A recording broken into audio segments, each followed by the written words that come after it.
What's going on, you guys? Welcome back to Geekly Goods. And if you're new here, welcome in. Hook your boy up with that HBO special. Help a brother out and hit that subscribe button.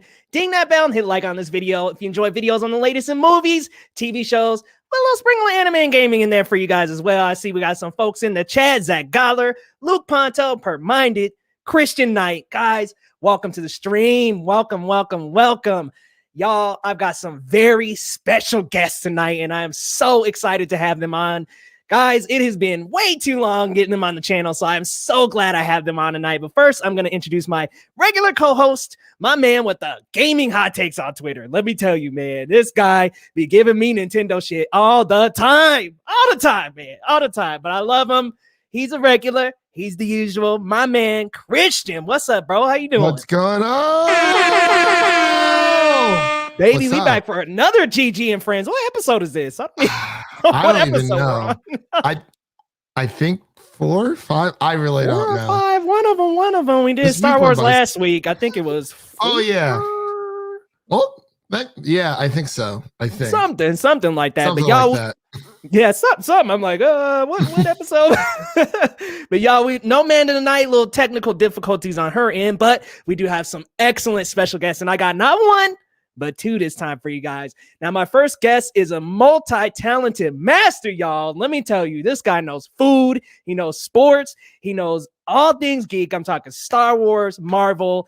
Man, I am so excited to have him on the show. He just got done organizing a draft for movie villains. Guys, if you haven't checked it out, check it out over on Twitter at The Suit Up Geeks, because your boy Leo Rydell just lost. My team was pretty stacked up. I ain't even going front. It was pretty stacked up, but I got booted out kind of early, y'all. Kind of early, but be sure to vote for him in the draft because he's still in it.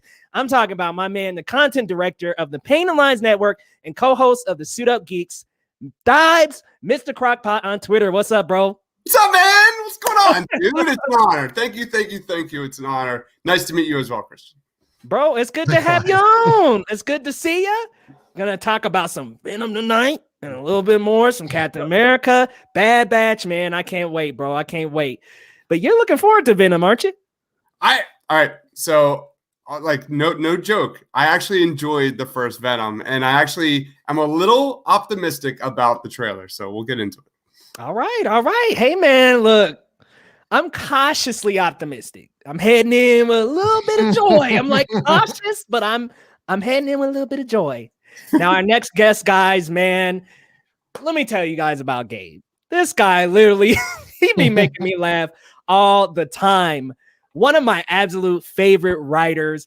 And let me tell you guys, he's brave for watching some of the movies that he watches on his show, Cinespection. Check it out on the Pain and Lines YouTube channel, because let me tell you guys, some of these movies are movies I've never heard of, movies that I probably would never return to. But my man here is brave. Absolutely love him. He contributes to Geekly Goods as well. I'm talking about my man Gabe from Film Opinionitis. Dude, what's going on, man? How you doing? What's up? That is a good introduction. Thanks so much, Leo. I'm excited to be here, excited to be back at Geekly Goods, and I can't wait to talk about these things because I feel like I'm going to disagree with Deibs about Venom, but we'll see. Uh-oh. Do we have a hot take coming? I mean, I'm not going to lie. On draft night, Gabe talks shit on my draft team, and I'm just over here counting my rings. Not 1, not 2, not 3. My rings. I think at this point, all of you that go to the draft should know that my takes on your teams are useless and pointless because they have no input on what happens in the end. So, I mean, because like you were rooting for my team, I got booted out. You were obviously rooting for your team. Yeah. I mean, Leo, your first problem was probably wearing that Wonder Woman 84 sweatshirt. That's probably God! Oh, shots fired! Hold on now. Giving those away. Cheetah wasn't on your big board. Like what? Absolutely not. That cheetah. Y'all remember that cheetah CGI? Whew, wasn't that oh my goodness. I remember Gabe's headline because I was so disappointed that he didn't like it that much. It was like Wonder Woman 84 was a disappointment. It's like, damn. straight depressed when it that was. I saw It it. was. Yeah. I'm not against the Jellicle cat look on Cheetah though. I think she looks fine. Oh, it was Jellicle so- I like the first 30 minutes. it's tough to watch. It was so bad. Yeah, but I like the sweater. It is a dope sweater. Like they went all out on like the aesthetics for this movie for sure. If it said only Wonder Woman without the 84 and it was just like a Wonder Woman sweater, it would be awesome. He doesn't want that 84. Just no reference to the movie, just a cool Wonder Woman sweater, right? I hear you. I hear you. That's it. No relation to the movie at all. Not at all. Right. It was years that I was looking forward to Cheetah finally making her presence on the big screen, and to have it just about Max Lord, like that just shook me to the core. I was so angry. That was like BVS angry, like leaving the theater. Like I was just seriously, literally thank you. The fact that you didn't have like more Barbara and it was all about Max, it was just top to bottom failure. And I love Patty Jenkins. I love her to death. It just, I don't know what happened. I don't. It was a mess, bro. Like it was way too much Max Lord, not nearly enough Cheetah. Steve Trevor, why was he back in such a heavy involvement? And that was all kind of weird with the different body and thing. That really weird. Also, why was Max Lord Donald Trump? Like, it's just like Literally a Donald. Yeah. It's just like what? And then he's beat, like, spoiler alert, but they beat him with the power of truth. And it's like, oh god. It's like if I didn't the power of love. Oh man, check out this Whoa. comment. Expert on crappy Philadelphia football teams. Damn, Zach, you had to go in on him like that. It's not wrong. Like, have you seen the Eagles? Have you seen the Steelers? I don't even want to fucking talk about I'm it. a Broncos fan, so I'm not talking any shit right now. Holy crap, Patrick Burrow is screening Spiral tonight. You lucky son of a gun. That is awesome, bro. You'll have to let us know how it is. Yeah. All right. So we're moving into our first section of the stream here, which is 1 to 10. If you're a regular, you know that we go through several movies that are coming up and we rate them 1 to 10. And please join us down in the comments. This first one might be a little controversial here, might be a little shake up in the stream and the chat, but we're going to talk about it, y'all, because it dropped yesterday. I mean, no announcement. No, Sony didn't tweet it out. They didn't say anything. Just boom, out of the blue. Daniel RPK had a rumor going out. But as we know, some of the scoopers, they can be right sometimes and wrong sometimes. But they were correct about this one. We're talking Venom, Let There Be Carnage, which is coming up this year. I'm going to start with Deibs because you know what? You actually seem excited. So I'm asking you, man, in terms of anticipation, how you feeling? 1 to 10. I gave it like a 6.5. I gave it a 6.5 for me. I think it looks really fun. Like I don't think you can really take like all this Venom 1, Venom 2, all that seriously. I think it really truly depends on expectations coming into this thing. Like I'm not like super hyped like I was on a lot of these other trailers that we're going to be talking about, but I think the trailer does a really good job like doubling down on what made the first one really good, and that is just dark humor and campiness. Like you look at the scene of him, Venom singing. Like I love the fact that you saw that in the comics where when Venom teamed up with Spider-Man and they're just swinging around the city and Venom is singing "Stranger in the Night" by Frank Sinatra. Like that's my Venom. That is my Venom. So really depends on the how the execution is handled. We'll see. We will see. So. You look at the first Venom and how it was marketed so serious and so that tone was so just detached from what the actual movie was. So I'm like you said, cautiously optimistic that they're actually going to double down on what made it right. And you look at Venom, like Venom in Lethal Protector is super dark, a lot of dark humor, a lot of campiness. I think they're going to get it right here. So there's definitely a lot of cons here, but I think it depends on your expectation. Are you going to go into this thinking it's going to be Avengers Infinity War? Absolutely not. But if you want to go there and have a time, that's what I'm talking about. So I gave it a 6.5 or a 7 out of 10. Okay, that's not bad. I thought you were leaning a little bit higher, but that's not bad, man. I mean, look, that first Venom, the biggest issue I had with the guys was the lighting. Like I just couldn't see anything in that final battle, man. And it was just like Riz Ahmed and his whole symbiote, we barely even got to see him that much. And I was just like, dude, I was looking forward to that final battle, and it was just so sticky. And I was just like, what are we doing here, man? What are we doing? I just wasn't too into that. But I did like the humor and the banter between Venom and Eddie Brock, because that is very much accurate to the comics. They do that all the time. The symbiote and him argue and bicker back and forth all the time. I think it was Spider-Man issue 300 when Venom returns and actually reattaches to Eddie Brock, and he's like, come back to me, my friend. And it's just like, that's the kind of relationship they have, but there wasn't enough of that. And then they had Riz Ahmed acting overly dark, and I was just like, okay, I just wasn't feeling that first Venom. Me and my buddy saw it in theaters. When it came out, I seen a screener, didn't really like it. Then I went and resaw it with him. As the credits are rolling, he like came down to my seat, because unfortunately we didn't get to sit together. It was so packed. But he came down to my seat and he's like, I think that was a solid 2 out of 10, my friend. I wish I liked it a lot more. But Carnage at least looks cool. Like, hey, I like how Carnage looks. That design looks awesome. Gabe, what you thinking, man? 1 to 10. 1 probably. I mean, the first movie was just not good. I liked a couple of things. Like, I keep always mentioning the lobster tank scene when he gets in the lobster tank and starts eating the live lobster. Like, those are the kinds of things I want to see. So it starts with that breakfast scene, which I thought was kind of like, okay, I mean, they'll just do that more. But then the trailer just became a remake of the first movie. It's the exact same thing. Creepy guy becomes like an evil Venom, and it's like the same thing, but this time it's red, and it's like no, bloodstream.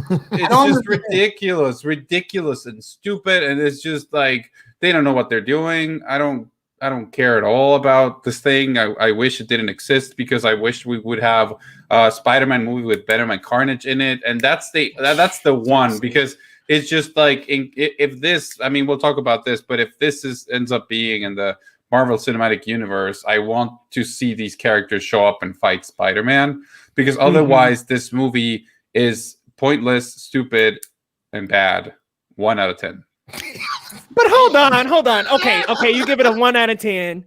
Can you give it 1 more point for Woody Harrelson's wig improving? I forgot about that. I'm torn there, because for one, yes, it looks better, and I'm happy it looks better. But for the other, I want them to make a stupid ass movie. So just have the bad wigs in there, like give everybody a bad wig. Michelle Williams had a bad wig, like just have everybody with bad wigs and just like go for it, make Batman and Robin, but with Venom. I'd rather watch that than whatever they're doing.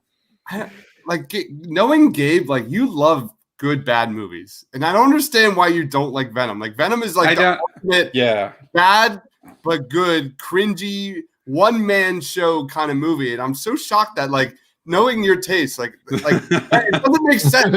Like, I don't get it. You're right. That's exactly my point. Like, with the fact that they don't go all in with the stupid. They do. No, they don't. They don't. It's overly dramatic for too long. Riz Ahmed is in another movie. Michelle Williams is like kind of like just like, hey, where's my check? Just here hanging out.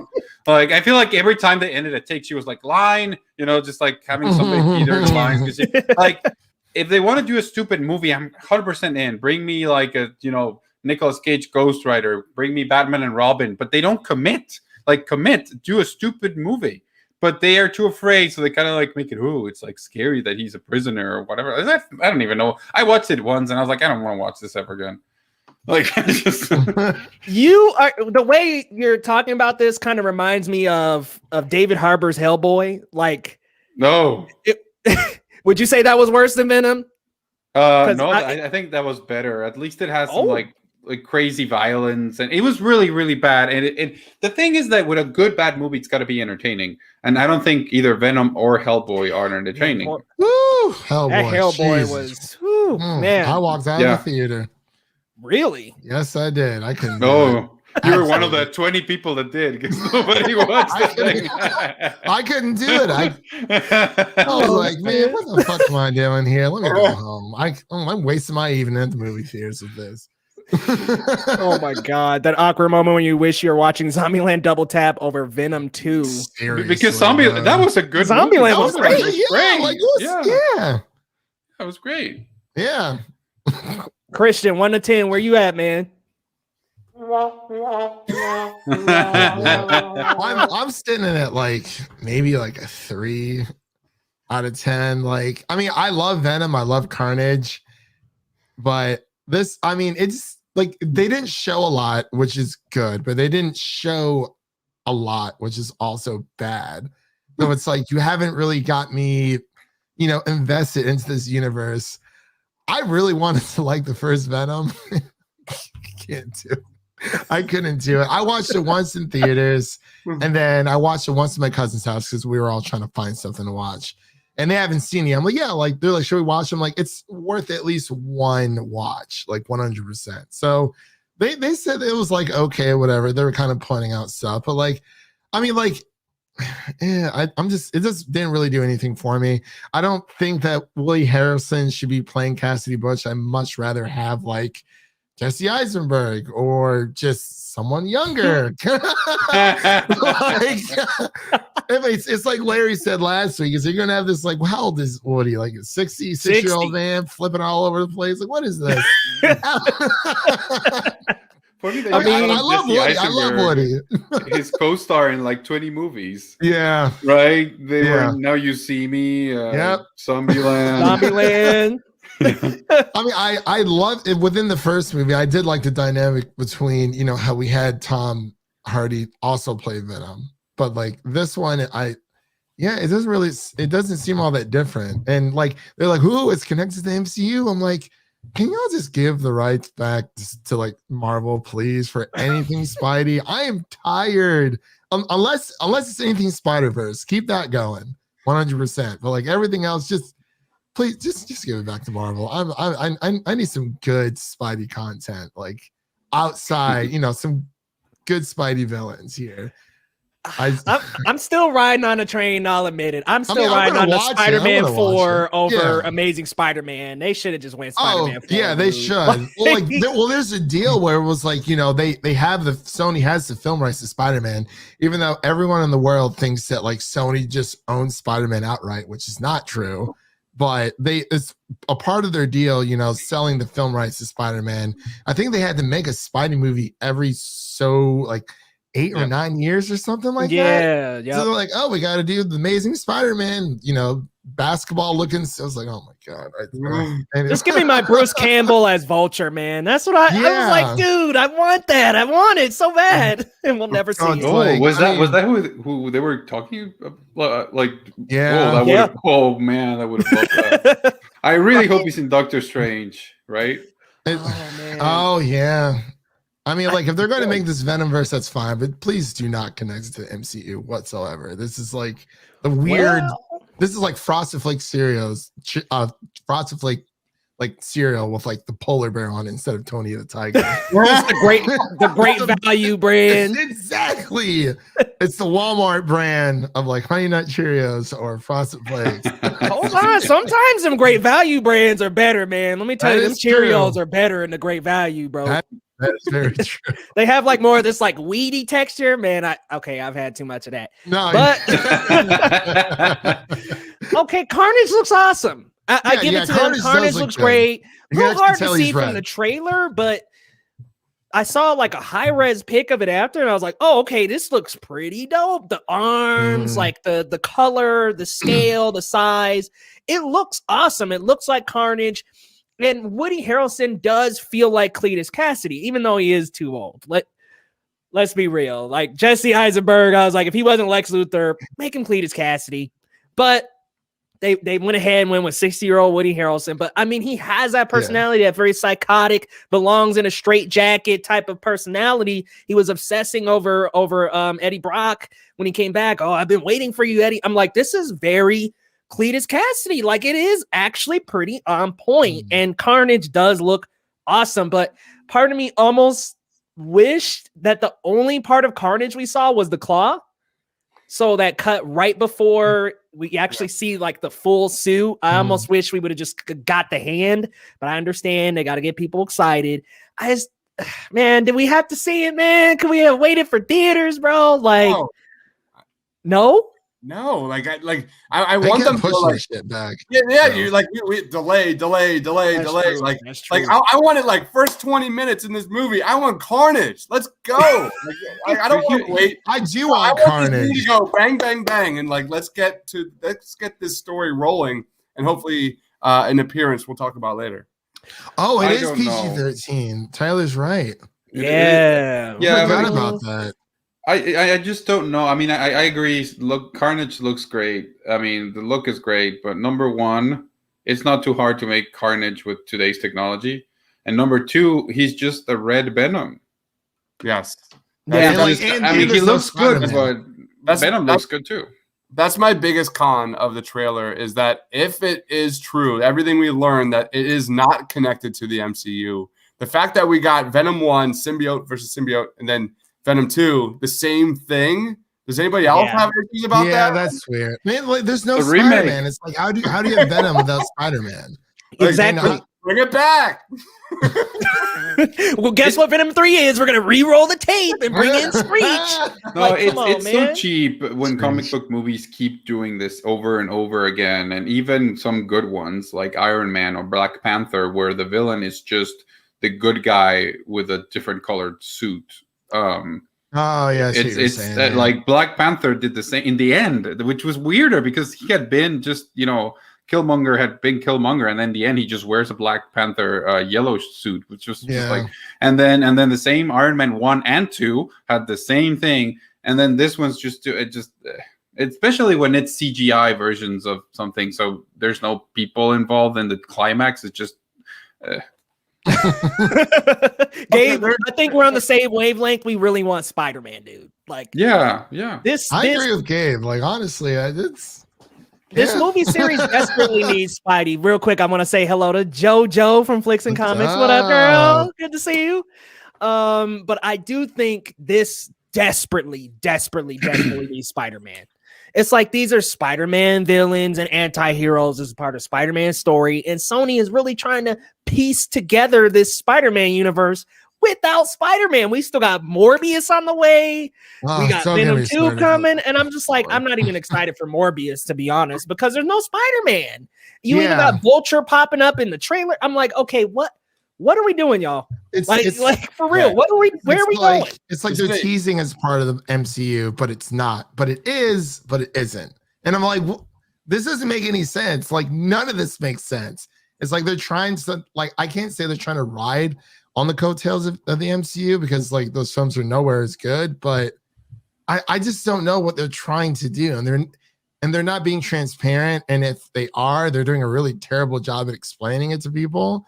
Because like I don't know what this is like at all. This is Warner Brothers. This is 100% Warner Brothers. Like having all this amazing source material and having no idea what to do with it. You look at Maximum Carnage, like Leo, like it is all there. 1930s. Like Spider-Man and Venom team up against Carnage. That's what happens. That's what I want to see. People want. That's what the people want, and they're walking on eggshells around it. Just give the people what they want. It's like having like all these amazing Batman stories and Justice League stories, and they don't use any of it, and that's the problem. It's like Kathleen Kennedy saying that there's not enough Star Wars material out there, and I was like, there's like video games. We have like literally like years of stories. You can tell. Legends. Like, that's all I gotta say. Enough source material out there, and it's like, okay. It's exactly like we were saying, Deibs. We want Maximum Carnage, and that would be awesome. They based Venom 1 off of Lethal Protector, but we didn't get any other symbiotes really. I like Tom Hardy as Eddie Brock. I do like him as Eddie Brock. 1,000 times better than Topher Grace. Spider-Man 3 is not a good movie, but like it's like one of my guilty pleasures because I love that 70s show, and I was like, oh my god, Topher Grace, he's playing Venom, and I love Venom. So like, yeah.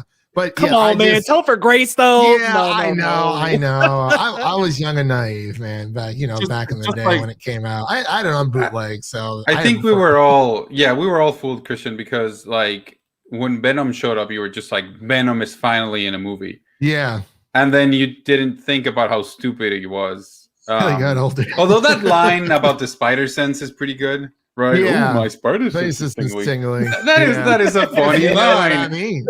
Yeah, mostly because it's cringy, but it's kind of funny. And just something I want to say something really quick that is kind of off topic. But Deibs, you said like WB keeps making mistakes, and I'm not here to defend WB or anything, but it just feel like whenever they make a mistake, everybody's like, you don't know what to do with these characters, you're the worst, blah blah blah blah. And then whenever they make something great, like everybody's like super excited and they lose their mind. So the Dark Knight trilogy, Birds of Prey, some people say Joker, not me, but so just saying they don't know what to do with them. Yeah, but they strike, the thing with them is they strike really high. They try really, really high, and then when they fail really, really hard. It's like a double-edged sword. It's weird stuff. It's like you love to hate them, but I mean, like the Batman, like I'm looking fucking forward to the Batman. Like, give me that like right now, like in my inbox today. Like I will watch. Did you guys watch the Spider-Man animated series like back in the 90s? Yes. Oh, that was my shit, man. Yes. Like I would have rather had that like screen for screen, please, right onto the live action big screen. That's why I love Venom so much. That would have been so good. Like a 2-3 parter, and then just the same thing, like Batman versus Superman. Just give us world's finest. Just give us world's finest. Yeah, it would have been so much more interesting. They don't know what they're doing. You're right, man. Because let's be real, Lethal Protector has Spider-Man. Lethal Protector has Spider-Man in it. You have Lethal Protector without Spider-Man. Come on, man. Give us our Spidey and Tom Holland and Tom Hardy going back and forth. That would be awesome. Come on, man. We got it. It's almost like half these execs have like never even picked up a comic book like post like early 2000s. Crazy. And it's like, and you see it in the gaming industry too. I'm like, sometimes I just wonder, I'm like, are you really a fan, or like, how did you get into this position? Because like every time I think of that Kevin James speech where he's giving that talk about how he had that Superman movie. You guys know what I'm talking about? And the studio had these like ridiculous requirements. It was just hilarious. If you guys haven't seen it, check that out. It's on YouTube. Oh my God. That's everything you need to know. That's everything you need to know. It's ridiculous. Well, guys, let's move on to our next 1 to 10 with The Green Knight, which looks really good. A24 film starring Dev Patel.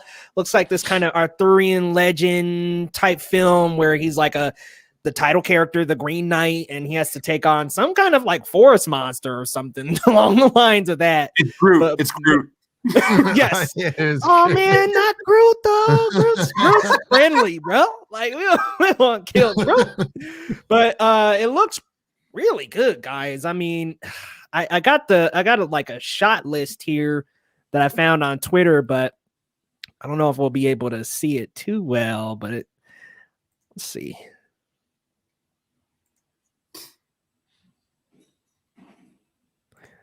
It looks really good though. Like, look at the cinematography, man. Yeah. We've been waiting for this one for a long time. Yes. Wasn't it supposed to come out like early 2020? Like there was a trailer for this last year. Here we are. Wasn't it supposed to be at TIFF or South by Southwest or something? Something like that, man. It's supposed to be one of the film festivals, but I can't.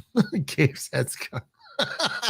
And Dev Patel is so talented. So I'm like, I felt like them pushing it back over and over and over. It's disappearing from people's minds. It was just like such a hit on his talent. Like, I'm like, dude, I need him. I need more Dev Patel, dude. Gabe's head's cut off. That's what Shyamalan said. Oh, no. That's what M. Night Shyamalan said. Yeah. He was like, I need more Dev Patel, and then none of us wanted more Dev Patel. Hey, man, I like Slumdog Millionaire. That's right. Oh my God, he was in that movie, wasn't he? He was. He was Zuko. He was fucking Zuko. He was Zuko. Man, that movie makes me so mad. Zuko, never watch another M. Night Shyamalan movie again. Absolutely not.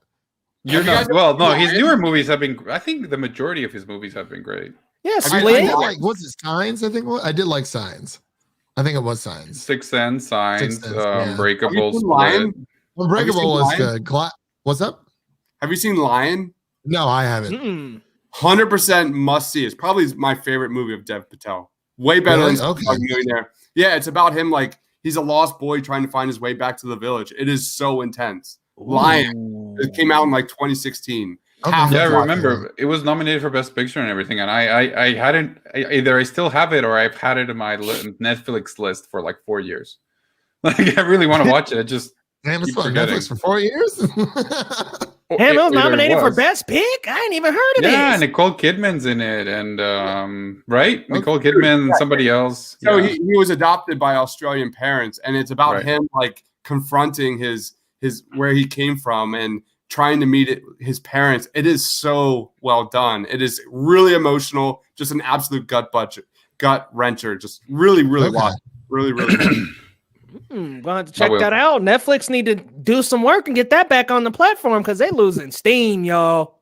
They losing all Hey, their man, little library. We get Castlevania this week. Season 4. Let's go. I am so behind on Castlevania. Oh no, Leo. So behind. Man, season 3 was so good. I'm still on season 2. Season 1 didn't really sell me because there's only like what 4 or 5 episodes or something like that. And then Mhm. season 2 got a lot better. And then season 3 was like, okay. All I need is that 4 or 5 episodes, man. But that Yasuke on Netflix, that was pretty tight. It was. Dug that. But y'all, 1 to 10, Green Knight. Where we going, Gabe? How you feeling? I had no idea what this was. I to be honest, when I saw it, I kind of like brain went to, I thought it was the Green Hornet, and I was like, oh, that again. I was like, that again. After Seth Rogen failed miserably. So and then we were doing the show, and I was like, I guess I've got to watch these.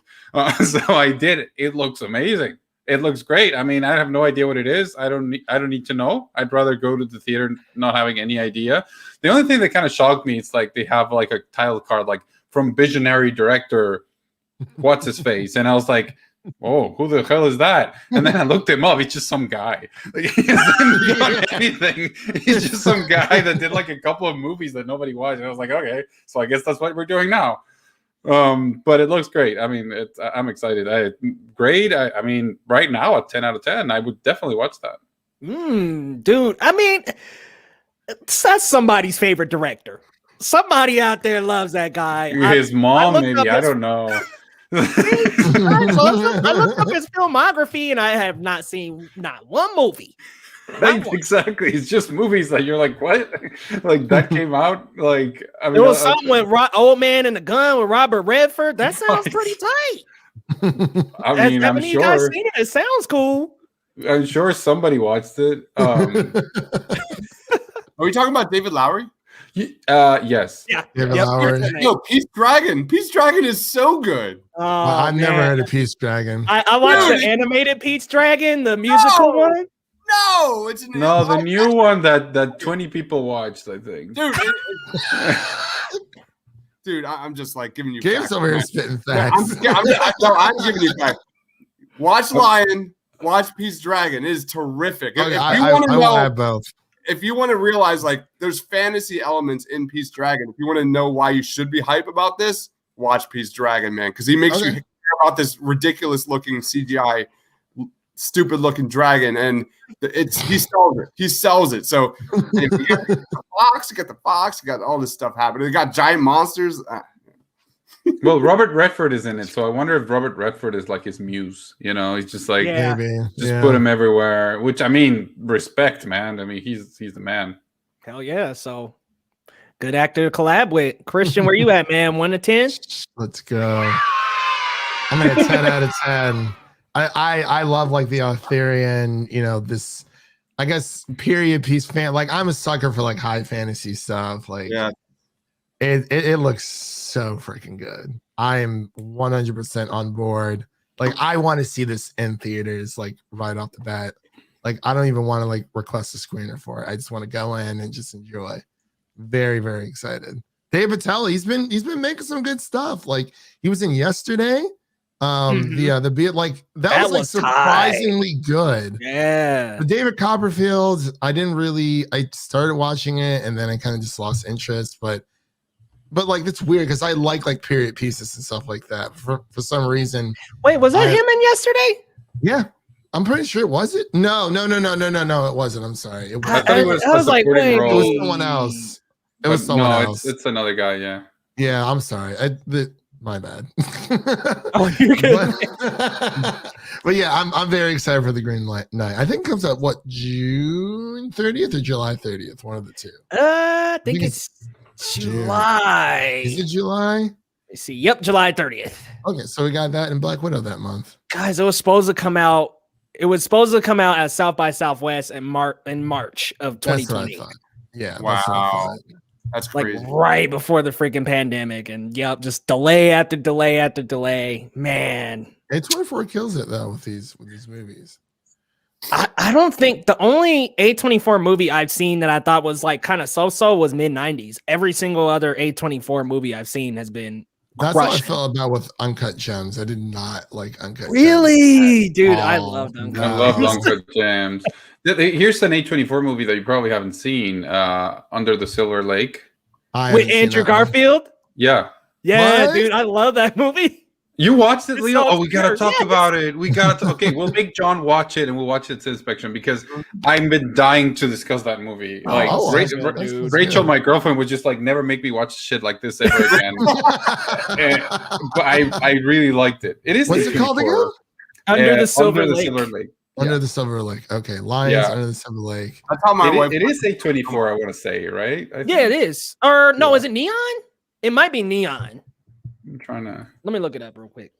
Under the I think it's A24. It might be Neon though. Yeah, I thought it was A24 too. But that is my favorite. Oh yeah, it's A24. Yeah. So I mean, that is a great movie. Deibs, Christian. It's not what you'll expect. It's like really, really out there. It's like crazy. Not remotely comprehensible upon first viewing. I still don't know what happened, dude. If I'm but I've seen it like 4 times, and I think I have a bit of an understanding. Okay. Yeah, I'm gonna add that to the. I'm looking for new stuff to watch right now. Like I said, I'm just going through old school sitcoms. So that's how my wife was with Midsommar. Like we watched that, and I love that movie. I have extended. I haven't watched it yet. I need to. Unreal. It's unreal. So good. It's so well done where like you're literally like uncomfortable watching it. Yeah, it's so good. What'd your wife say? Because Rachel was also like really, really upset. Yeah, no, with Summer. No, I mean like it simulates like you like hallucinating like the entire 2-hour film, right? So it's like it's just a very uncomfortable movie to begin with, and we're not that kind of people, so it was a movie where like you truly had to pay attention to every little detail, and if you didn't, like you're playing catch up. The next 30 minutes.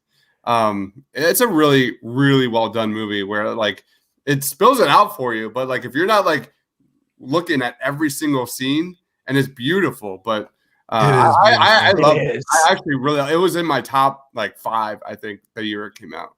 It was great. Ari Aster's second film? I think that was his second after Hereditary. And man, what I love that he does in his movies is like probably towards like the middle of the second act, something crazy jarring always happens. And Hereditary is the sister's head being decapitated, and then Midsommar was the people like, spoiler alert, sorry, it was the people walking off the cliff, and then everything from there, man, just dominoes over into chaos, dude.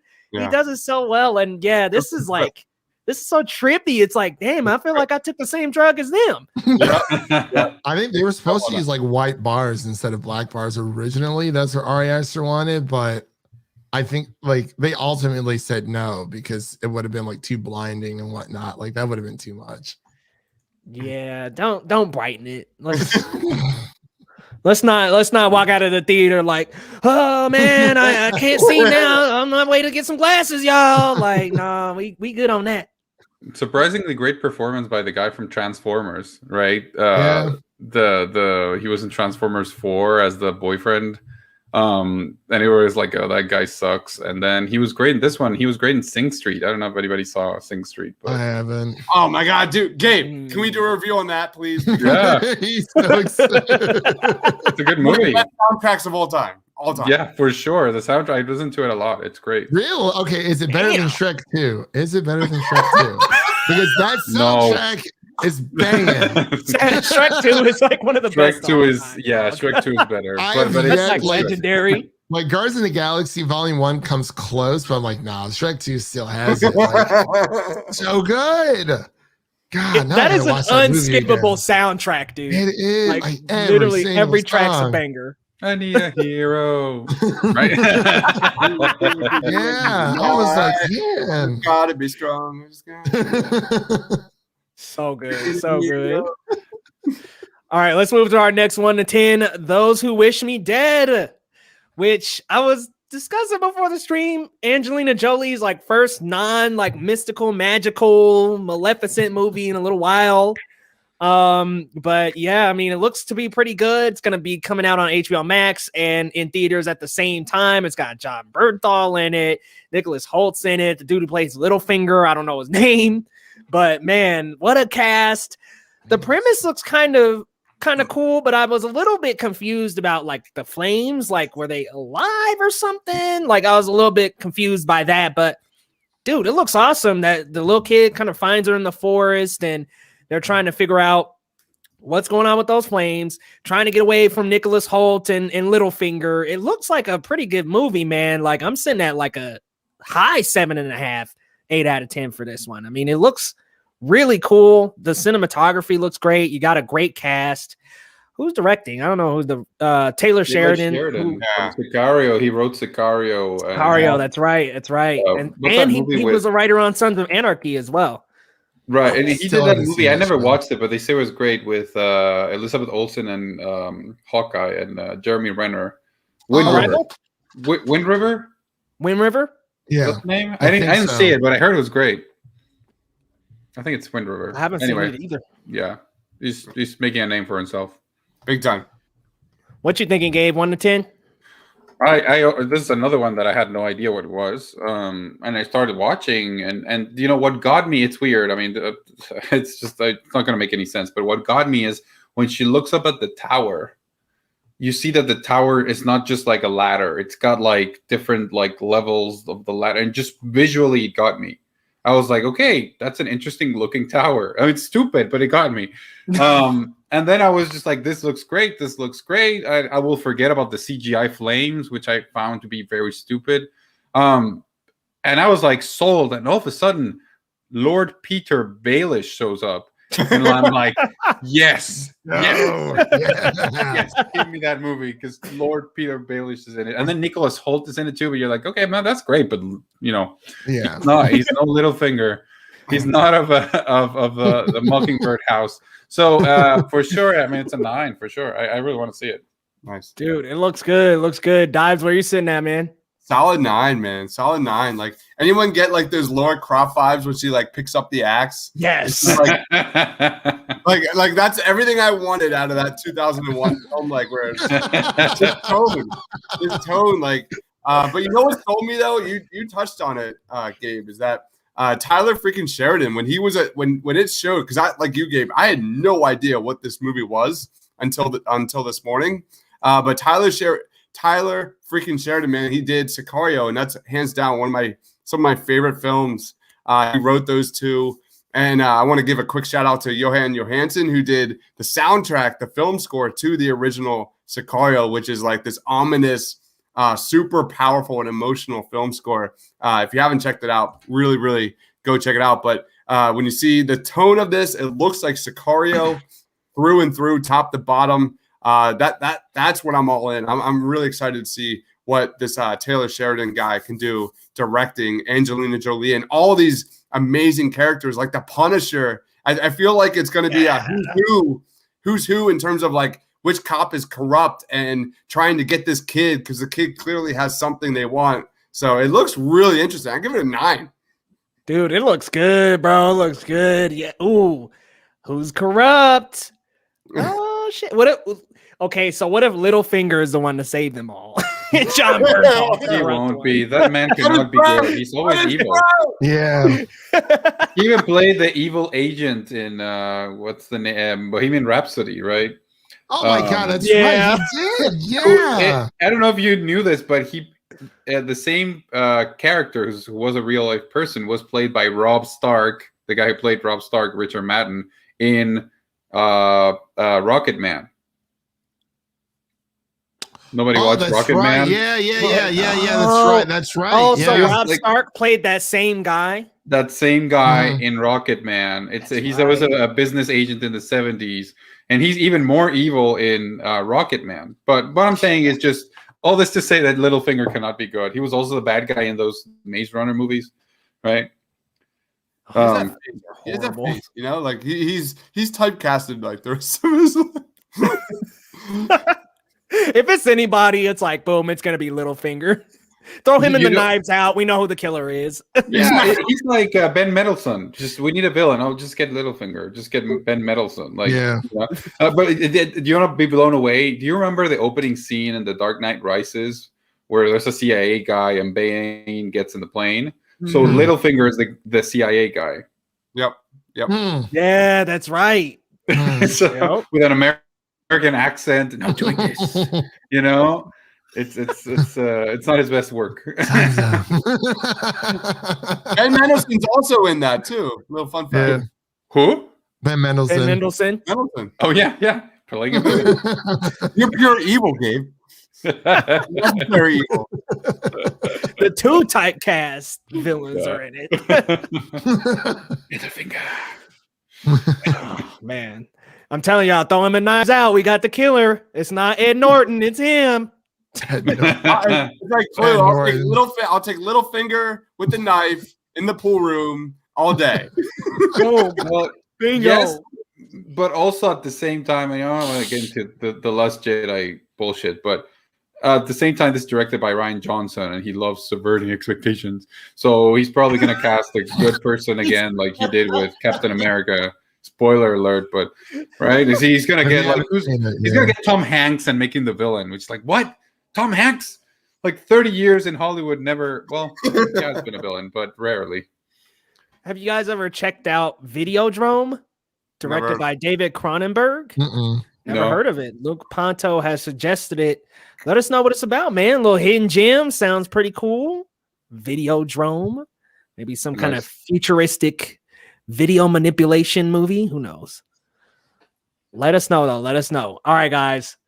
So recently, on May 6th, it was the theater release anniversary for Captain America Civil War.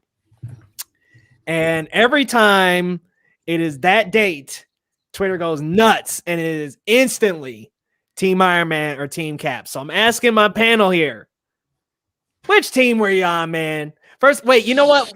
We'll do this a little differently.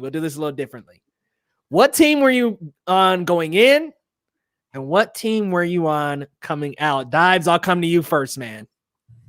Team Cap and Team Cap, 100%. He was right then. He was right now. I mean, look at the governments over these last like two shows. WandaVision, you look at Falcon and the Winter Soldier. They're either corrupt or they have no idea what the fuck they're doing. At the end of the day, I'd much rather put my decisions in Cap's hands. I'd put my decisions in Steve Rogers' hands, or even Tony Stark's hands. I trust Tony and Cap way more than any of these Marvel version of the government that, you know, are leading the MCU. You know, they got infiltrated by Hydra like a bunch of wussies. 100% Cap all day long. So, okay, 100% Cap. But you're saying they don't need any regulation, though? Any kind of like something to kind of... No, because Cap fights for moral reasons. He's a good man. He's always going to have your back. He's going to always have the little man, you know, in the front of his brain. So he's always going to... That's the whole point of this Sam Wilson Falcon the Winter Soldier. He's always going to, you know, always consider and be rational and compassionate. So 100% is not even close. It's not even close. Cap. Oh, Team Cap. Okay, Christian, where you rolling, man? When I first saw it, I was Team Iron Man, and I'm still Team Iron Man. Let's go, baby. Team Iron Man.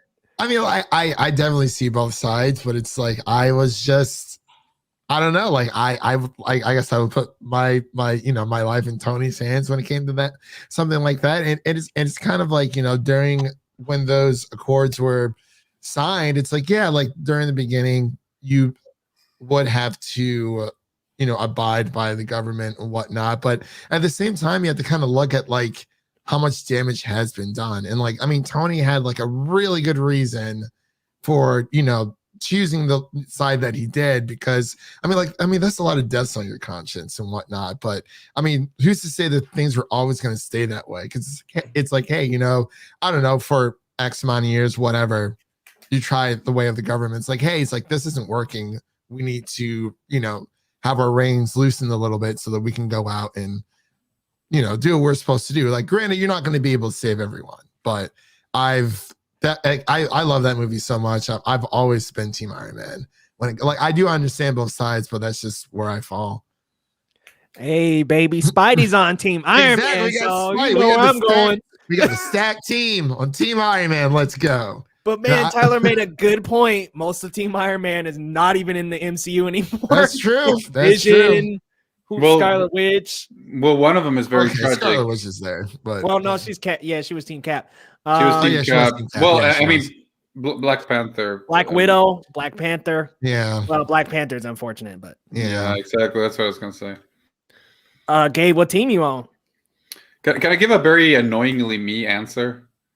Let me guess. No side. It's no. I mean, when I watched the movie, I was Team Cap because I'm not pro government oversight in that way. And as Cap said it in the movie, he said the safest hands are still our own. Like, we are still the people we can trust. And knowing Captain America, based on what Deibs just said, of course, he's the man that would step away if he realized he wasn't the right person for the job. He'd be like, you know what? I'm not being the right person. I'll step away. But this is the annoyingly me part. I think I understand where Tony Stark was coming from, right? After what happened in Age of Ultron. And I think ultimately right now would feel like I'm right in the middle, because ultimately they were both right. Captain America was right, because then we saw in Infinity War that the Accords were just like having too much oversight over the Avengers, and they were like, up Rhodey's ass, and he was just like, he told them basically like, go to hell at the beginning of the movie, and that's how they finally got stuff done, right? And they were so the oversight was too much. And also when they lose in Infinity War, the first thing Iron Man says to Captain America is like, this is what I wanted. I wanted a suit of armor. I wanted to do things different, and you didn't let me. So if you had let me do things my way, we would have beat Thanos, maybe. So, but this just to say, I lean towards Captain America, but I do think that the movies did such a great job at showing that there is no clear good or bad side.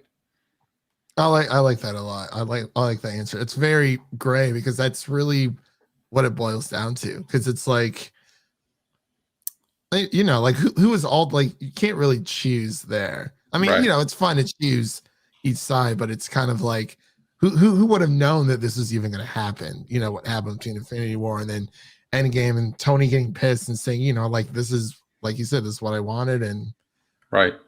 How he's that's why I really enjoyed Falcon and the Winter Soldier, even though I kind of gave it a lower rating.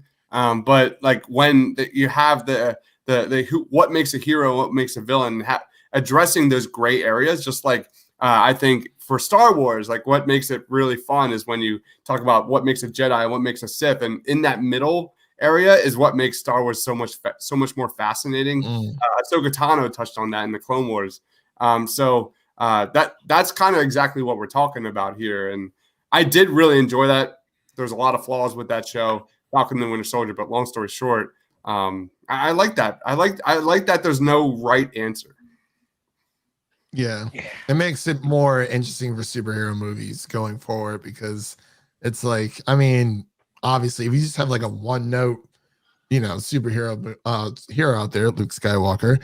Hold on, let's not dog on Luke like that. I'm kidding. But yeah, it does make for more compelling stories because, like, we even saw it in like Game of Thrones, where it's like we see obviously everyone wanted Jon Snow to become king of the Seven Kingdoms, but he's like he didn't want it, and like repeatedly kept saying that over and over, and it's like there's so many characters within that show where it's like, well, that last season was no, don't start, no, please. Yeah, I beg you. Not even talking about Lost. I'm just in general, because just in general, I mean, like character favorites that turned out it's like, oh, I didn't expect them to do this or that or the other, and like there were clear villains, but in their own weird twisted way. Like, yeah, well, that sounds like a Zack Snyder movie. I mean, because Zack Snyder is the anti-Captain America Civil War in the sense that instead of kind of cheering for both of them because they're both right in their own way, for Zack Snyder, they're both wrong. So, well, anyway, Leo, let's sorry. Let's be real here. Team Iron Man has Spidey. Exactly. Team Iron Man. Exactly. What I will say, though, is it's true. There are two sides of the extremes. Neither side and too heavy of a dose is going to work at the end of the day. Neither side is going to work. I will say Team Cap and Infinity War came through, though. But I don't know, going in and even coming out, I felt like the Team Iron Man solution was going to be a little bit better for the team, just for some regulations. I do think it was a little bit too tight, though. The accords were too tight, and that was proven in Infinity War. They were too tight. They couldn't take things into their own hands. When Team Cap came back, they're all like, take him away in cuffs. And if it wasn't for Team Cap, that Vision and Scarlet Witch would have been dead. So, but I mean, it's just, it was Team Iron Man. There needs to be a little bit of regulation. Like, I feel like you can kind of doctor both of those sides and come up with a good solution by mixing both of the plans together. Yeah. It was kind of like, depending on the situation they were in, each side kind of worked its own advantage. So, oh man, which team will Venom be on? I don't know, and I don't care. I don't care. You'd be on 100% neither teams. 100%. Yeah, he'd just try to get would be third party. He'd be just doing his own thing. Like, let me get where's the lobster? That's hungry as hell, man. Sheesh. Man, in the trailer, I was cracking up, though, when he was like, catch up, and he just exploded on Tom Hardy's shirt. And the food, like 4 plates, that was funny. Yeah, I mean, they should have done that for the whole thing.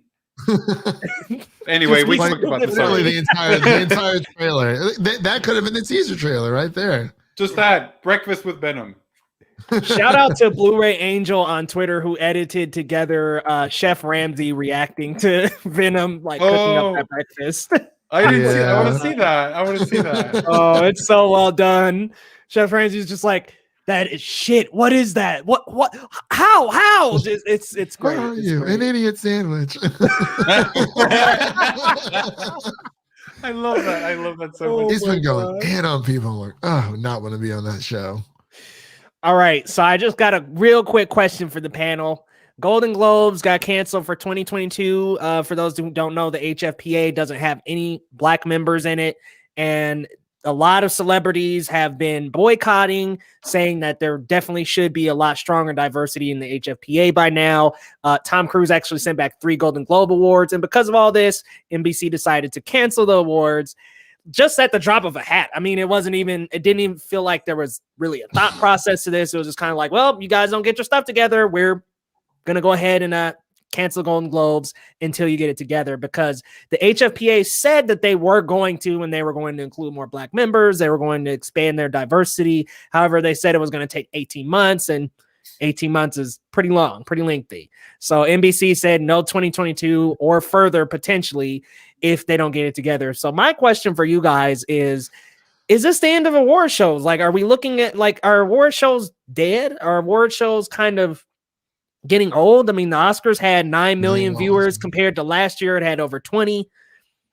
Are we starting to see the decline? Is it going to eventually be like, oh, not even 1 million people are tuning in? And it was the pandemic this last year. So it's like, okay, their big moment to really shine, and nothing really happened. I mean, they could have put it on Disney Plus, a streaming service, Hulu, something, but I don't know, guys. How you feeling, Christian? How do you feel, man? Because you watched the Oscars, didn't you? Yeah. Well, okay. I watched half the Oscars because I got my second vax shot, and I got my vax shot like 8 o'clock that morning. So I watched the first half of the Oscars up until I think the animated features, and I was like, okay, Wolf Walkers didn't win. Whatever. I was a little salty about that. I'm not gonna lie, but it's okay. I'm glad Soul won. And then after that, I literally I checked out. I was drained of all energy, and I fell asleep. And apparently that's when crap hit the fan. I was like, oh my God, what's going on here? But I mean, as far as the question for our award shows dead, I mean, I don't want to say yes, but like they're definitely, I mean, we saw this, dwelling, and even look at the Super Bowl. It's like not that many people tune into that anymore. And I'm not sure if it's just, who the showrunners are, or I mean, everyone tunes in, for the halftime show for the Super Bowl. I mean, depending on who it is. But it's, I mean, anyone caring outside of film Twitter, like, I mean, I was going to have some people over, but like a lot of my friends outside of film Twitter don't, like, they'll watch movies and TV shows, but not as much as we do. So it's like, it's kind of like that core, I don't know. That's a tough question, because it's like, if they just, it's like some years are really, really good. So like, why not just stick with that method instead of trying something new every single year to see what works and what doesn't? It's like, if you find something that works, that's fine. Stick with that and then improve upon that year. But I don't really care for the Golden Globes all that much. Like, it's just another award show, but like, I mean, award season is very draining. Yeah, it can be. And I will say, at least the Golden Globes gave Chadwick Boseman his flowers, unlike the Oscars. Oh, man. But it's a tough question. I can't even honestly answer if award shows are dead. It's just, I think it's just becoming a more niche thing. Like, even going to the theaters now, it's more of, if you want to watch it at home with streaming or theaters, and like, I feel like that's fine. Like, for lower budgeted stuff, like, I'm really glad I watched Wonder Woman 84 at home and not in theaters, because it was just, I could, I don't know, but it's a tough question. I honestly can't answer it because I don't know. It's tough. Gabe, how you feeling? I mean, look, the people in my favorite podcast said it best last week. This year's Oscars really captured what it feels like to be stuck in Union Station for 3 hours. Because that is exactly what they were. And I think Christian is on point in saying they keep trying different things. And I think the problem is they keep trying different things because what they do doesn't work. But the more they disconnect from what they were to try to be something new and base this on viral moments.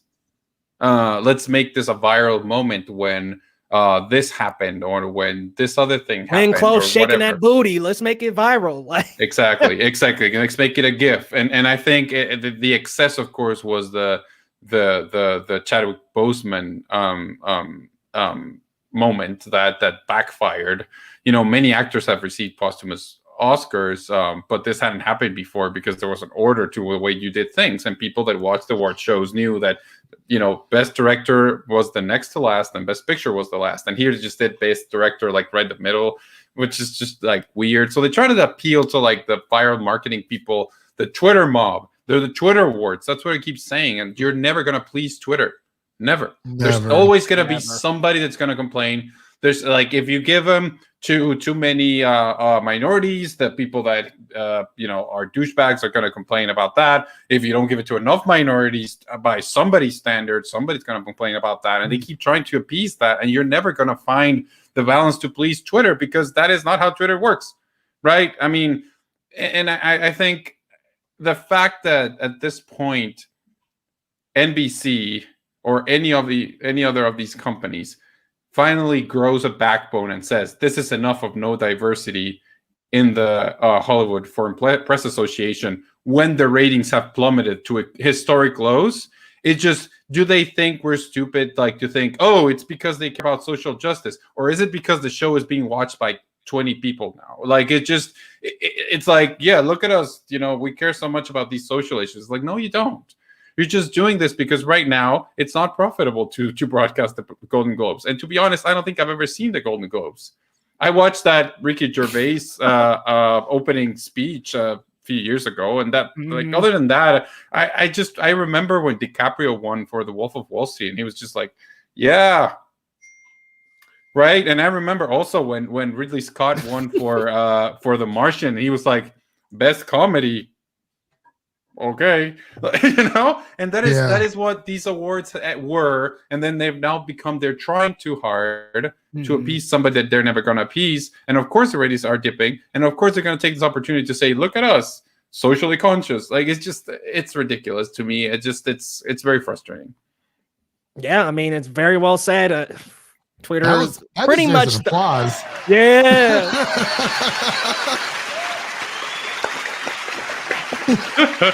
MVP. Sit down, Christopher. Sit down, Christopher. That was very well said. I mean, you're right. It's kind of just like it's very niche. And going back to what Christian said and what you said, it's niche. It's pretty much only a select number of people, especially Twitter, are watching this. Not everybody, not a mass audience. And, you know, Christian, it kind of hit me right in the chest when you said that's how movie going is going to be. But yeah, I mean, honestly, that's where the future is. Do you want to watch Wonder Woman at home, or do you want to watch it on the big screen? Or like, I feel like it's just how it is. But I don't think theaters are ever going to die. Maybe award shows won't die. It just sucks. Like, it's like Gabe said, you're never going to please Twitter. You're never going to please Reddit. That's worse. You can't please Twitter. Nobody can please Reddit, bro. It is like nothing or no one. The dark web. Well, this year they made it even worse because they even killed the appeal that people loved, like the old school people. Like my mom watches the Oscars because she loves to see Brad Pitt wearing a fancy tux. Yeah, and she loves to see Glenn Close was there, but like, you know, old timey Julia Roberts, and they bring in Julia Roberts to present, you know, best director or best picture or something, or they bring in, you know, whoever, like 90s people, you know, and those were the people that carried the show. Like right now they had you know, younger celebrities like, you know, whoever, Riz Ahmed, and you know, he's a great actor, but like the people that watch this show like are not as familiar with him as Tom Hanks. So they brought in Tom Hanks for the older people, and they have Riz Ahmed there for the younger people. And then this year they just completely forgot about that, and they just had like the core nominees. So they even killed the glamour, half of the glamour part. You know what I'm saying? Like, it's just they've lost who they were to try to be something that they will never be. Totally fair, man. Deibs, how you feeling? I'm the last person to ask this question because I am in that population that doesn't give a fuck. My favorite part about the Golden Globes, like you said, Gabe, Ricky Gervais, like making fun of every single person there. That was amazing. It was. That was amazing. Like, I'm not into this thing. I never was. I never have been. I don't like celebrating myself. I don't like celebrating others. And that's just how I roll. So I've never been into this, and I never understood it. And I didn't watch a single second of any of that. So that's just my take. I mean, statistically here speaking, 1 out of 4 of us don't watch award shows at all.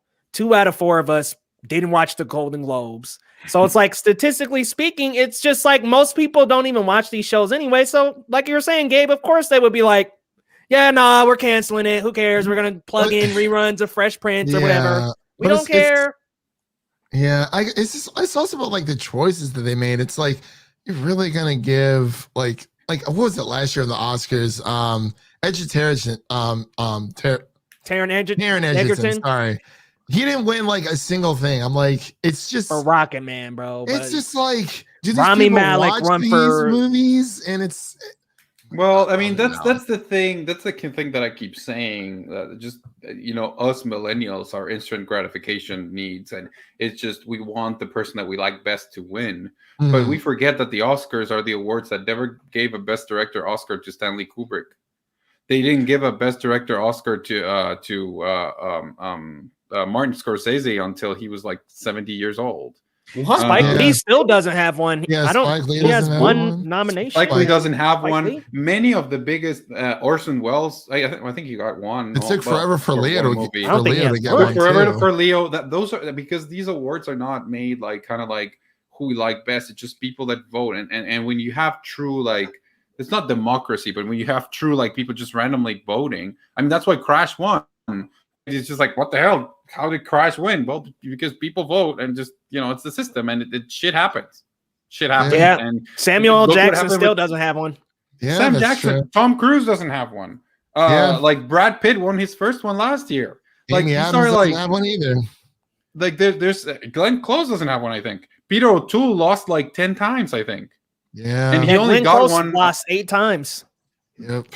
See, I mean, it happens. Like these things happen. But us, like the audience that we are right now, it's just like, what? How could you not give it to whoever was my favorite guy who was in a Marvel movie? And it's like, well, I mean, because somebody else had to win. It's just Dave Patel. yeah. I mean, Yeah, Patel don't got one. Like it used to be like a trivia thing. Like, look, this person hasn't won an Oscar, and now it's like this person hasn't won an Oscar, and it's just like It's like, let's chill, y'all. I mean, yeah, everyone has their favorites. It's funny when you think back to like how like Jack Black would make fun, like, I'm gonna stab you with my Nickelodeon award. Like I would 100% watch an MCU award show over the Oscars or Golden Globes. Yes. Any day of the Absolutely. Any day. Yes. I watch the It's Kids' Star Choice Wars. Awards. Absolutely. I watch it Not even over close. that. Not even close. Like I have zero interest in it. Like they know what they are and they're just having fun. But like I feel like it should be more of a celebration of like film and TV. Like even with the Emmys, it's like, I mean, I do like watching the Emmys like low key a little bit, but like it should just be more of a celebration of that medium, because that's how the Game Awards is on like the video game side. Like I think Jeff Keighley, he's been doing it for a few years and it's gotten progressively better, but it's mainly just about the celebration of video games overall. Like, yeah, there's awards, but like I don't take them seriously. Like, yeah, I have my fan favorites, but I just watch it because it's just fun to like see the people behind the curtains, especially when it comes to video games. You really don't see that. Like, I think you definitely see it more with, TV and movies, but like with video games, you barely see the people behind the curtains, and it's like, oh, these are the people who made my favorite game this year. And the Game Awards are more inclusive, and they're also more Very celebratory of like Yeah. all of the nominees. They're not like, oh, this person won, everybody else fucking lost. Like, no, Yeah. it's very like, hey, like these but, games the were all awards mean great. absolutely nothing. Like they mean nothing at all. It's just, hey, like there's a panel, they voted, here's your award. It's not like an entire video game award season. Right, like there are right. other like awards, like for sure, but that's just how I look at it, at least. I think Well- Oscars could do the same. The last time I got like super excited about a win was Mad Max Fury Road when that won Best Picture. I was like, I did my Baron Zemo it didn't win Best Picture. It didn't win Best Picture. It did, didn't it? Like win something? Mine was It Return won of the some King. awards, but I think it was didn't Golden win. Globes, Gabe. Well, you I said think it got something at Globes. Fury Road. It got nominated, but it didn't win. Oh, It did. I think it did. But Didn't it win a It did Golden not, Globe? Christopher. Oh, Golden Globe. It I did. don't think so. I'm pretty That's sure what I it did. was thinking. I'm pretty sure it did. But what broke me was 1917. You guys watched 1917? that was good. Very good. Yeah. Yeah, That movie blew my freaking mind, man. Like that was one of the best movies. Like that was Very tailored towards me, mesmerizing. and it didn't win. And I'm out. Like that was kind of like the last. But straw. it's what I keep telling you. Like many movies, like Saving Private Ryan was beaten by Shakespeare in Love. Yeah. Pulp Fiction was beaten by Forrest Gump. They're both great, but somebody would have Oh been my pissed God, I off for forgot about Pulp that. Fiction. Like it Yeah. just, I mean, it just Right. happens. They are great movies. Like it pisses you off when it's a movie that like Crash pissed most people off. Because most people didn't like Crash. Green Book. But I like Green Book, but I mean, Okay. many people didn't, and that was for the people that hated it the most was for reasons unrelated to the movie itself. I think. Yeah. But also, for example, in the inclusiveness part, I feel like sometimes, like I said, it's kind of hard to appease everyone because, like many people talk about the lack of diversity in the Best Director award, right? And And then, but many people forget, like 4 or 5 years in a row. I think 5 out of 6 years, Mexican directors won. Just recently, Alfonso Cuarón won twice. Guillermo González Iñárritu won twice, and Guillermo del Toro got one once. So again, like I said, you know, there's a certain level of you know, things that you can do, but you're never gonna, if you design your awards to please everybody. Yeah, it's never gonna work. Okay, so I did look it up. It was only nominated. But it did win. It did win for editing. Huh? Who won that year? Do you know? Best Picture? Best Picture? It was Best Picture 2016. Was that Moon Knight? No, it wasn't Moonlight. No, it wasn't Moonlight. Sorry. No, that was Spotlight. Oh, right. So that was a weird year, because I think the strong ones that year were The Revenant, Spotlight, and The Big Short. And Mad Max. Yeah. Shit. Well, it wasn't Room coming was on really as strong. good too, and that was on the stack. Room with Room with my favorite actress. No, I'm just kidding. I love her, Gabe. Her YouTube channel's awesome. But I love Room so much. It was so good. But yeah, so good. Brie Larson's awesome. But let's end off on a good topic, guys. Let's talk about some Star Wars Bad Batch. Gabe, have you watched it yet, Gabe? Have you watched it? I have not, so I might have to drop. Because I will just be like, that looks good. But man, I gotta go to my Star Wars homeboy down there, bro.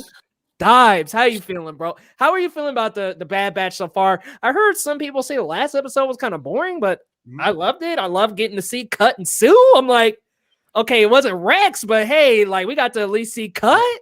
Yeah. It makes complete sense. Like, no one knows who that character is. Like, if you didn't watch the Clone Wars, like, but I've really enjoyed it so far. Like, I love the fact that we're getting another father-son, father-daughter relationship in Star Wars. It was a little unexpected. I love Omega's character. She's definitely like not there yet. Like Grogu's here, Omega's here. It's coming. It's coming though. I feel like there's definite potential for most cute Star Wars character of all time. It's definitely up. I love the fact that we're getting a lot of Star Wars Rebels vibes in these first two episodes. You got Ezra Bridger as Omega. You've got Echo essentially turning into Chopper, which is absolutely hilarious. So Dave Filoni, man, Dave Filoni is the king, and I give it like a solid 8 out of 10 so far. I fully understand that people are probably like, that second episode is a little boring, but this is what Filoni does. This is what Filoni does. Stuff? He's going. No. Did we agree that Dave Filoni sounds like a sandwich? Right? It does. Filoni, oh my God. Give me a Dave Filoni, no pickles. A Filoni on rye, extra mustard.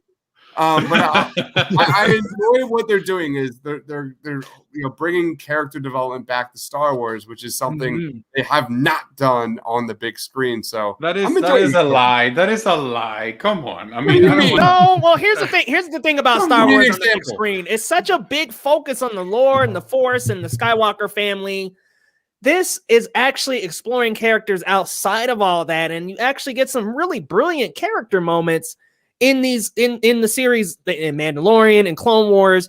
Outside of the Skywalker saga, like, are some of the best, if not the best, character moments. Like, honestly, the movies rush to get to the lore and to reference all this and that and lightsaber battles and all this, but like, you have so much time with Rebels, Clone Wars to actually explore the deep and inner emotions of how these characters are feeling. Literally, episode 3 was executed way better in Clone Wars, way better. The movie was great, don't get me wrong, but Gabe, I need you to watch Clone Wars, man. No, season 7 of Clone Wars, I will say, because it bleeds right into Revenge of the Sith, and it makes the movie and just the entire turning point that much more like so it was like they ripped audio straight from the movie, and it was so moving. Like, that is why it's my favorite movie, like my favorite Star Wars movie. But it's with Bad Batch, it's, it kind of starts off that way, bleeding in Revenge of the Sith, but it's good so far. Yeah, so far I'm loving it, bro. It's season 8. It's season 8 of the Clone Wars, which is it literally is. And it doesn't drop a beat, like animation wise, tone wise. Exactly. It looks like it's stripped straight out of that cinema feel that you had, like especially the last 4 episodes of the Clone Wars season 7, which is a direct masterpiece. A direct. That's all you need to watch from season 7 is the last 4. I mean, I made my wife watch it before we watched it, and she loved every second of it. Like she was like she was giggling. She was giggling with the Ahsoka moments. Like it is that good. So if anyway, I think that's the next question. They gotta give us that Ahsoka Tano theater release. Like those last 4 episodes. Come on, just give it to us. Just cut that into one movie and give it to me. That's all I need. Please. The score, the tone, everything, man. Everything. Like Loretto right there, my brother from another mother. Like we did reviews on those every single week and just reacted. Just some of the best Star Wars content ever.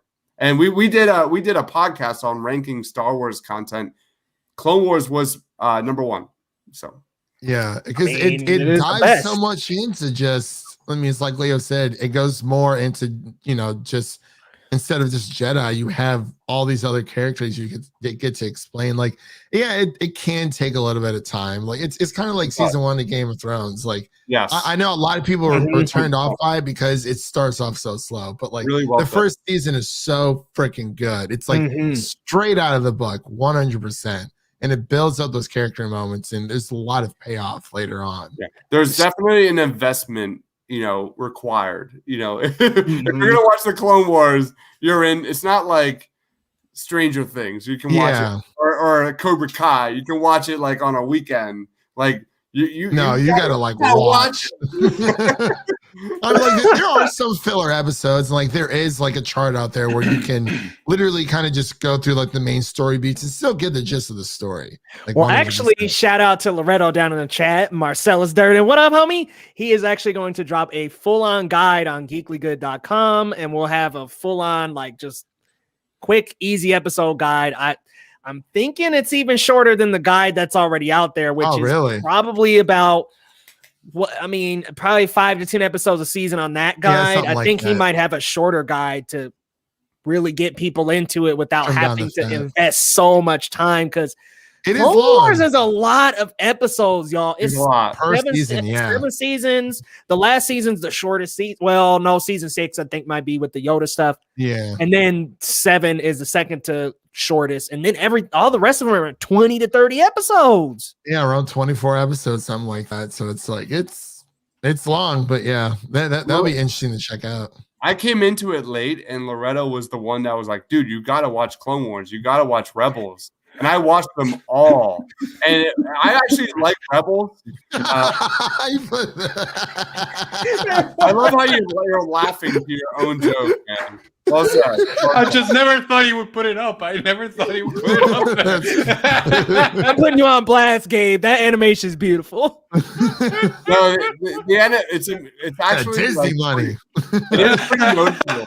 If you go back and look at how the animation from the first Clone Wars and now the movie, it's unbelievable. It's unbelievable. I mean, we're talking like how many years? I mean, it's in its defense. In its defense, Rebels is even worse.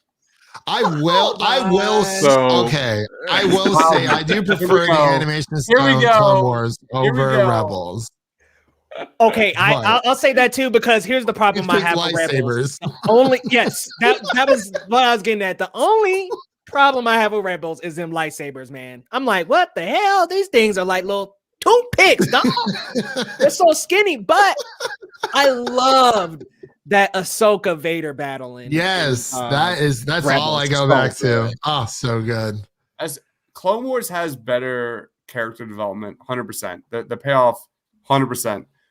Rebels has better moments. There's no way I will die on that hill, 100%. Like you said, the apprentice, the something apprentice, like you said, the Ahsoka versus Vader moment. Which was absolutely ridiculous. Like there's so many moments in Rebels that just blew my mind. That was like, what I watched after that? Because Star Wars Rebels I actually liked more than Clone Wars That was before season 7 came out of the Clone Wars. Okay. You know the next animated show that Loretto made me watch was Avatar: The Last Airbender. Yeah, have you never seen it? No. Never seen either. I'm so shocked that people haven't seen this. I watched it on Nickelodeon all the time growing up. Like, I have the Blu-ray set. I have Legend of Korra Blu-ray set. Like, I watched all of it. I'm very surprised people haven't seen it. I'm telling you right now, if we were to do like an animated TV series draft, that's definitely in the top 5. Like, easy, 100%. Oh, it's like my favorite, probably my favorite show of all time. But here's the thing. I actually need to jump. I'm just gonna say something. If it's okay, I need to go. No, you're good. You're good, man. I'm just gonna say that my introduction to Avatar was the Shyamalan movie. Oh no! I'm so sorry. So after that, I was just like, yeah. And for one, I don't really like cartoons as much. I like some anime, but usually, like, I mean, I'm teasing Deibs with the animation and stuff. I'm sure it looks great for animation fans. I'm just not the biggest one.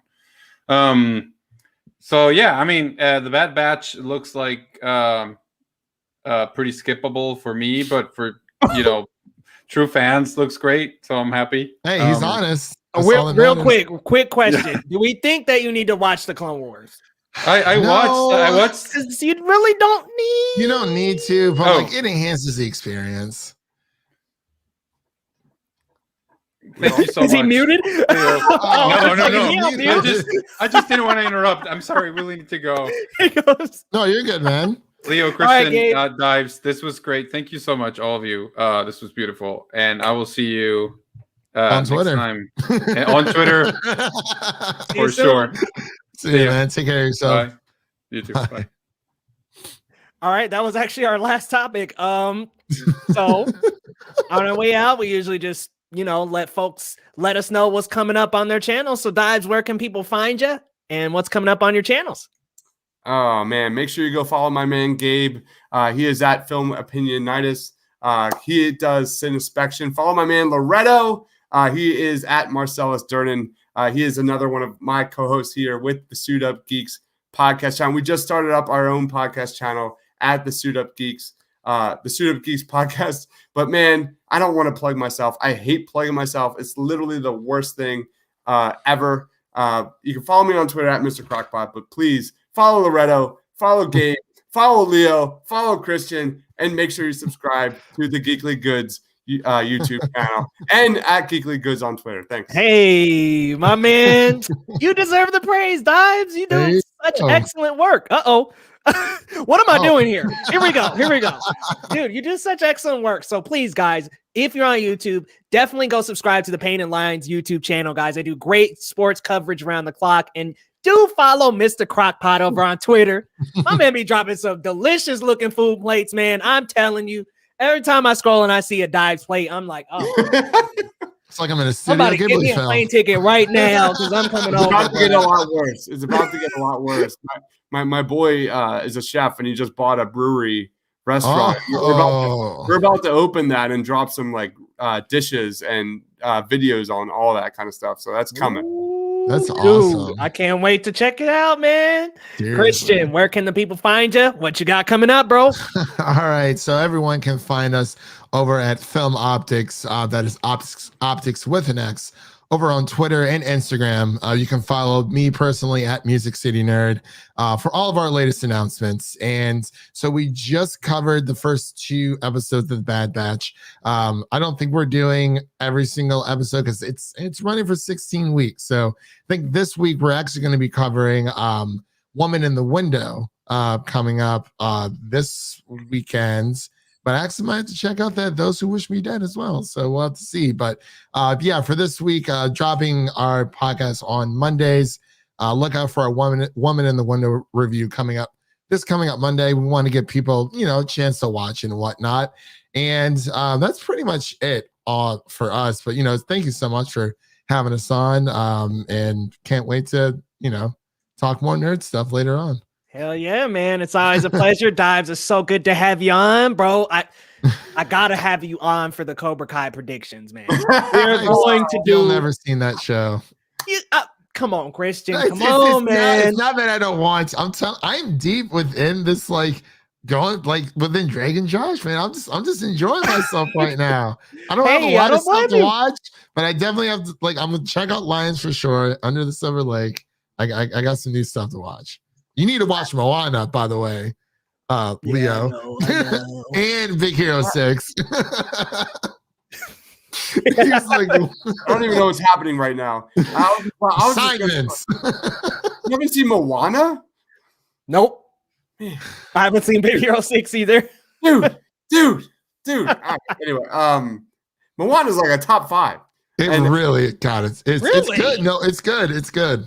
It is. I would like love Moana. to have. I would love to have some Dragon Ball recommendations. That's the Dude. one thing I need.